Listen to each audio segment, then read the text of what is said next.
despite how great that job is and how happy they were, like I know that they weren't satisfied with the process. And that's all it comes down to. Yeah.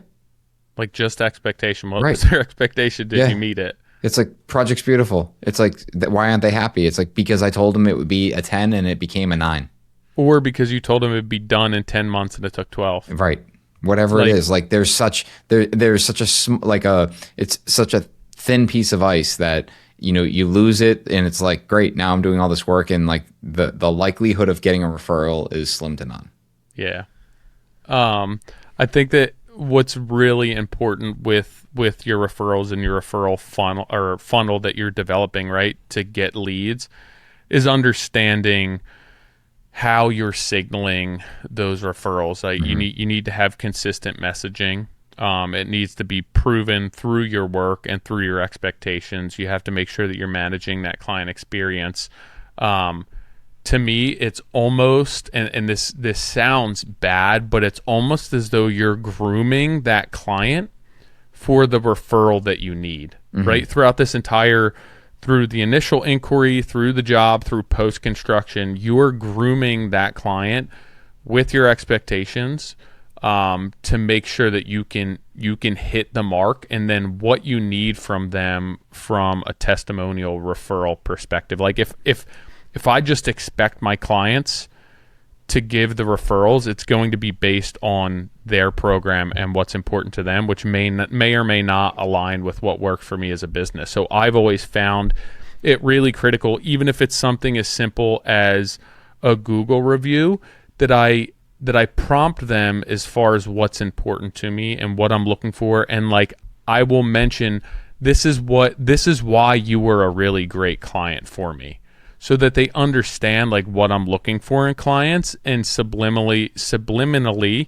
they're crafting their referral process and their testimonials to fit my needs.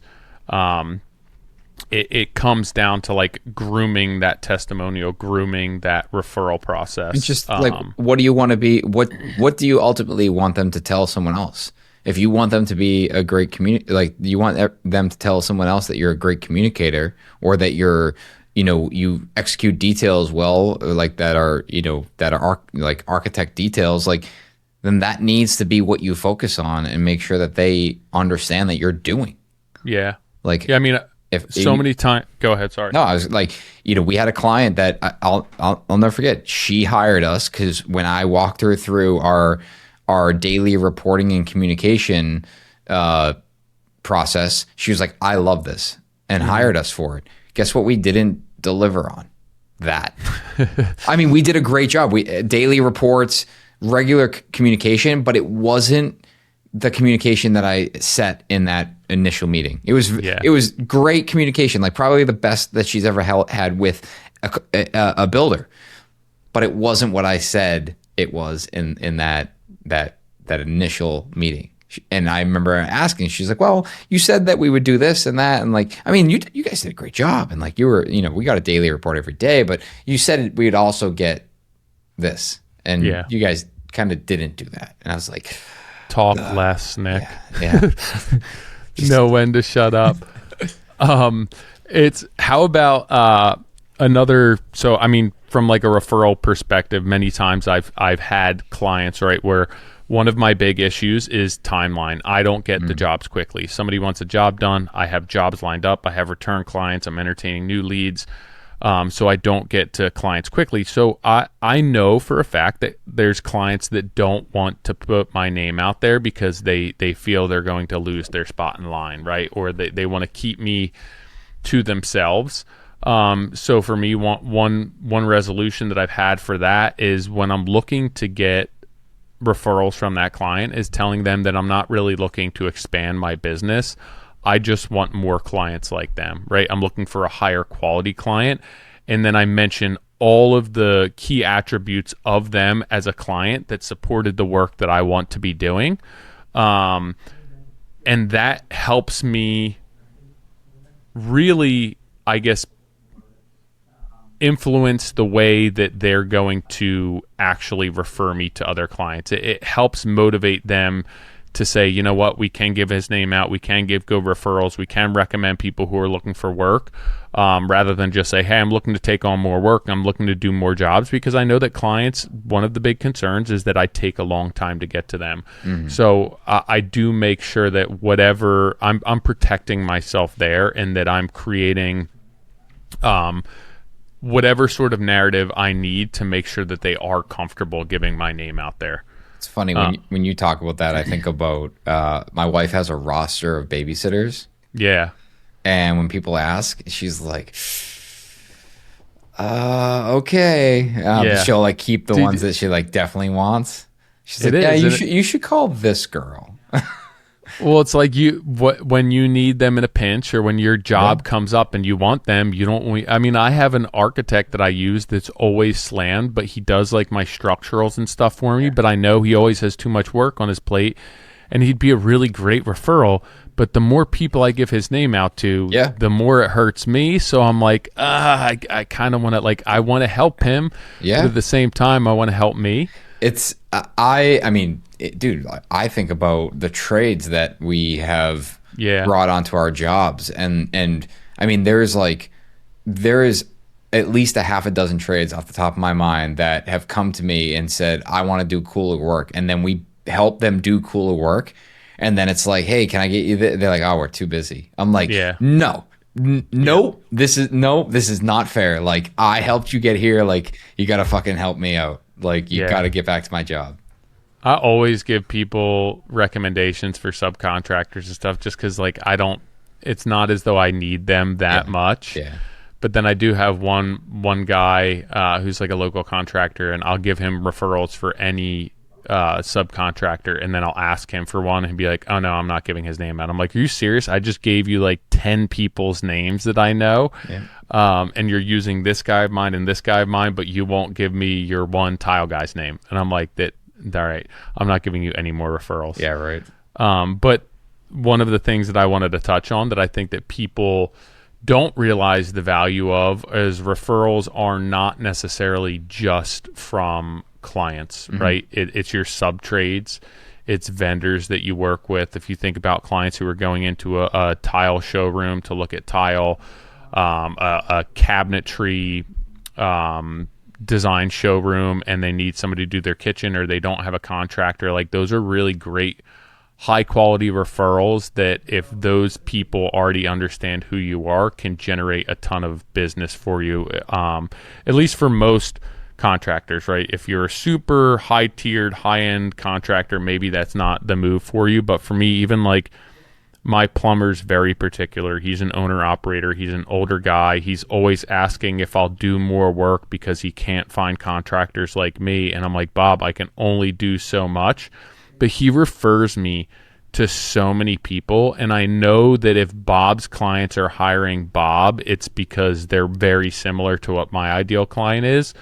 So I get so many leads from my electrician, from my plumber, who like working with me, and they're the type of jobs I want to be doing. They're in the towns that I work. So don't lose sight of how valuable referrals from your trade partners, from your vendors and suppliers can be, because they can really lead to a lot more work for you. Yeah, and it goes back to what I said earlier. It's just like, ask. You know, and this can be for anything, work, like employees. Like we've hired some great people where it's like, we just ask our network, hey, you know, do you know anyone that's potentially working for another trade or another company that would be interested in coming to work for us? Yeah. You just got to ask, and I think your network and the people that you know or have contact with are way more powerful than you give credit to. I think the big thing to take away here is, to me, which I think a lot of people feel that they let the ball drop, and then they're afraid to ask for a referral, or they're afraid to reach out to clients, or the job didn't go exactly as they anticipated. So for me, it's like setting those expectations up front to make sure that you have access to that referral pool and to that network of that client during the job, before the job, after the job. And I think that the better, the more realistic you can be, if you're not selling job on false pretenses, the easier it's going to be to build that referral funnel for yourself. And then like it's just less pressure during the job that this thing has to go 100% exactly as you anticipated according to plan, because they don't. No job does. So if you become more realistic in your sales and get more confidence and have systems that you understand you're going to experience pinch points, there's going to be problems, but you have the experience and the systems and the people to fix them and move forward and still meet your clients' needs, you're going to open yourself up to so much more opportunity as far as referrals and testimonials go. Yeah, and the last thing I want to just mention, you had noted on here, is the post-project, follow-up. I think that's like so important. Mm-hmm. And it can be super light. There's a couple of examples, but like an anniversary email, like, oh my God, it's been a year since we built your house. Hope all is well, whatever the case is. If you're doing any post-construction service or we do home care, like that's actually a big reason why we do it, is so we're still top of mind. And that actually kind of reinstills the whole referral, because it's like, they're still here. They're here maintaining things. The house is always looking good because of them, and it's, so you're building that, that easy referral where it's like, that could also make up for like maybe a rough closeout, and where it's like, no, it was a rough closeout, but that, they do this home care and it's been great. They maintain my home and make it really easy. Helpful owner tips. Like we've done it on and off kind of sporadically, but and I see a bunch of like plumbers do it, but it's like when frost comes, they'll send an email to everyone in their email list like, hey, it looks like it's going to be 15 degrees tonight. Make sure your hose bibs are, shut off. Yeah. And it's like, dude, just like that little touch point, like a little tip. Like I've seen counter guys do it where it's like, hey, just a reminder, this is the cleaner that you should use for countertops. Like just like helpful tips. And then also occasional project updates. This is something that I've been kind of building in the background is, Instagram is great for project updates and like it's the easiest way to kind of promote that stuff. But a lot of people aren't as active on Instagram as maybe you and I might be, where it's like my goal is to kind of like put together this newsletter of like, hey, you enjoyed building a project with us. Here's a couple other projects that we're building local to you. And kind of take the stuff that you're doing on Instagram and like cater it to your clientele in a nice email. And it just keeps you top of mind.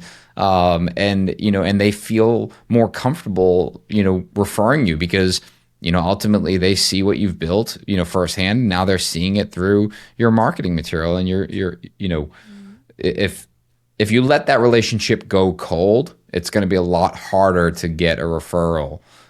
Because again, remember, like a lot of the process around building is a very long process. And if that client gets cold, I mean, you gotta basically warm them up and get them all the way back to hut before they make a strong referral for you.